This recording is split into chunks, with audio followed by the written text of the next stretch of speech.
అదరగొట్టే కారం రంగు రుచి ఆచి కారం పొడి. బట్ తెలుగు కమ్యూనిటీ ప్రపంచంలోనే నెంబర్ 1 కమ్యూనిటీగా ఉండాలని నా ఆలోచన. ఎవరికైనా అనుమానం ఉంటే తీసేయండి మీ మైండ్లో నుంచి, ఇది సాధ్యం కాదని. ఈ రోజు ఉన్నాడు రామ్మోహన్ నాయుడు, 12 ఏళ్ల నుంచి ఎంపీగా ఉన్నాడు.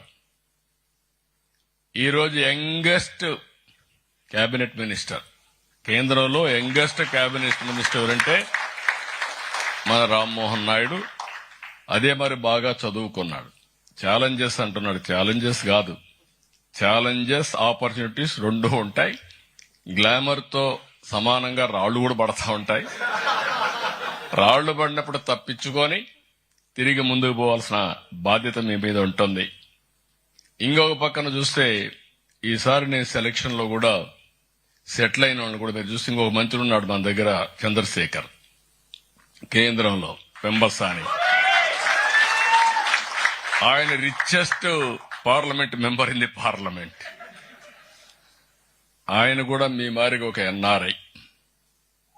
నేను ఇచ్చిన పాలసీ అందిపుచ్చుకొని అమెరికాకు పోయి, అమెరికాలో గుంటూరు మిర్చది, అమెరికాకి వెళ్లి అమెరికాలో ఒక ఐటీ కంపెనీ పెట్టి హెల్త్ లో ఈరోజు one of the richest parliament member అయ్యారు. ఈ రోజు మీ అందరు నేను చూస్తున్నాను, నేను ఎక్కడికక్కడ మీ అందరితో మాట్లాడుతున్నా. ఈ రోజు మీరు చూస్తే 25 ఏళ్లకు మునుపు మనం చేసిన ఆలోచన ఈ రోజు ప్రపంచంలో ఏ దేశానికి పోయినా ఆ దేశంలో హైయెస్ట్ పర్ క్యాపిటా ఇన్కమ్ ఎవరంటే దానికి చిరునామా ఇండియన్స్. అందులో 30% తెలుగు వాళ్ళు ఉండడం నేను గర్వపడుతున్నా. హైయెస్ట్ పర్ క్యాపిటా ఇన్కమ్ కు వచ్చాం.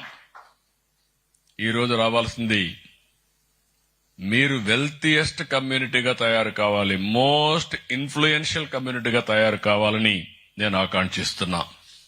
ఇక్కడికి వచ్చినప్పుడు ఫస్ట్ ఆఫ్ ఆల్ మిమ్మల్ని అందరినీ నేను మళ్ళీ ఒక అజెండా మీకు ఇవ్వబోతున్నా. ఏదో మంత్రులకే అజెండా కాదు, మీకు కూడా ఒక అజెండా ఉంటుంది. మీరు కూడా అజెండా పెట్టుకొని ముందుకు పోవాల్సిన అవసరం ఉంది. మొట్టమొదటిసారిగా మిమ్మల్ని అందరినీ మనస్ఫూర్తిగా అభినందిస్తున్నా. ఎన్నిసార్లు అభినందించినా తక్కువే అవుతుంది. మొన్న ఎన్నికల్లో ఎక్స్ట్రాడినరీ వర్క్ చేశారు. ఆ రోజు మేము రాష్ట్రం కోసం ఆలోచించాం. నేను ఆలోచించిన తర్వాత జనసేన అధినేత పవన్ కళ్యాణ్ కూడా స్వచ్ఛందంగా ముందుకొచ్చాడు.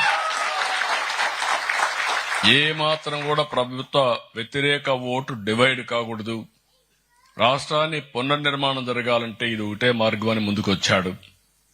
అదే సమయంలో మేము ముందు చూపుతూ ఆలోచించాం. బీజేపీ కూడా ముందుకొచ్చారు.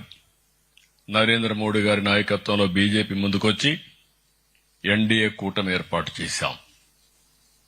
ఆ రోజు మేమందరం ఒకే మాట చెప్పాం, రాష్ట్రాన్ని పునర్నిర్మాణం చేయాలి, పూర్వ వైభవం రావాలి, మళ్లా తెలుగు జాతి ముందుకు పోవాలి.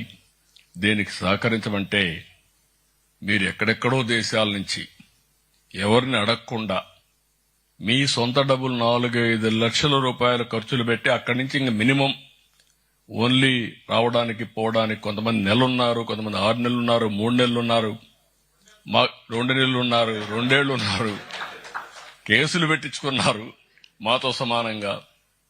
అల్టిమేట్ గా మీ అందరి త్యాగాల ఫలితం 94% స్ట్రైక్ రేట్ తో గెలిచింది మొట్టమొదటిసారి చరిత్రలో.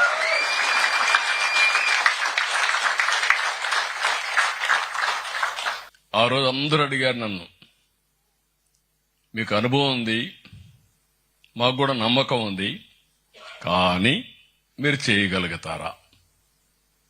ఇర్రిపేరబుల్ స్థాయిలో ఉంది. ఇది అసాధ్యమని అందరి అభిప్రాయం. మేము లోపలికి పోతే ఎంత లోతుందో నాకే తెలియదు. 4వసారి ముఖ్యమంత్రిని గాని అంత అఘాతంలోకి వెళ్లిపోయింది. వ్యవస్థలన్నీ భ్రష్టు పట్టాయి. ఇంకొక పక్క చాలా సమస్యలు. నేను ఇక్కడ ఎవరిని క్రిటిసైజ్ చేయను, నేను అక్కడనే క్రిటిసైజ్ చేస్తా. కాబట్టి అక్కడి నుంచి మీరు చూస్తే 18 నెలల్లో ఒక చరిత్ర. ఏపీ బ్రాండ్ నెంబర్ 1 బ్రాండ్ గా తయారు చేశాం.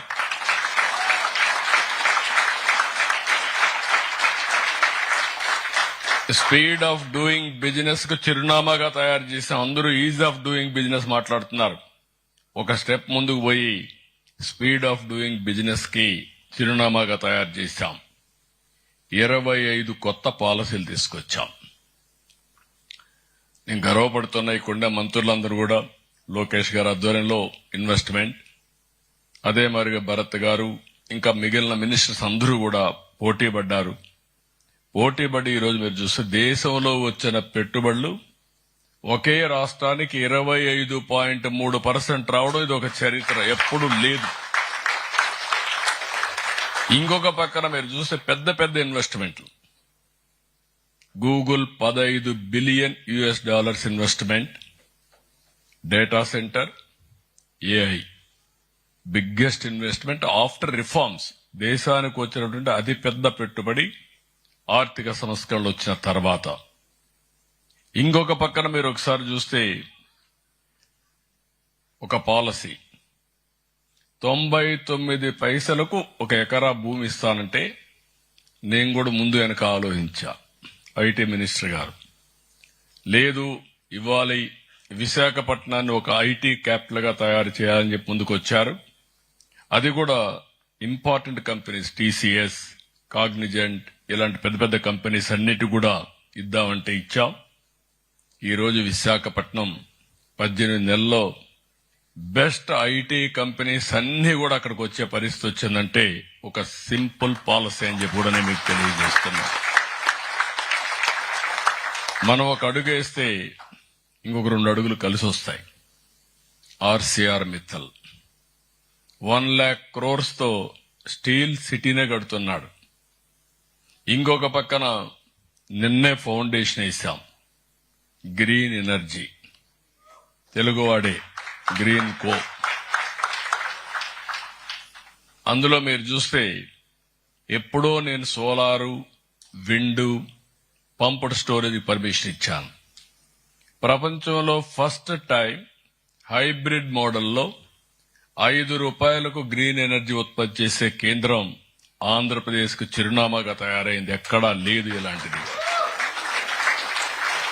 ఇప్పుడు అందరూ మాట్లాడుతున్నారు మేము గ్రీన్ హైడ్రోజన్ పోతాం, గ్రీన్ అమోనియా పోతామని మాట్లాడుతున్నారు.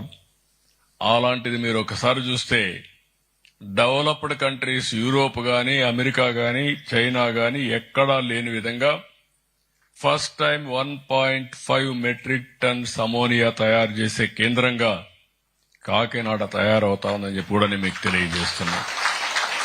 ఇది బిగ్గెస్ట్ ఇన్వెస్ట్మెంట్, అల్టిమేట్ గా $10 బిలియన్ ఖర్చు పెట్టబోతున్నారు.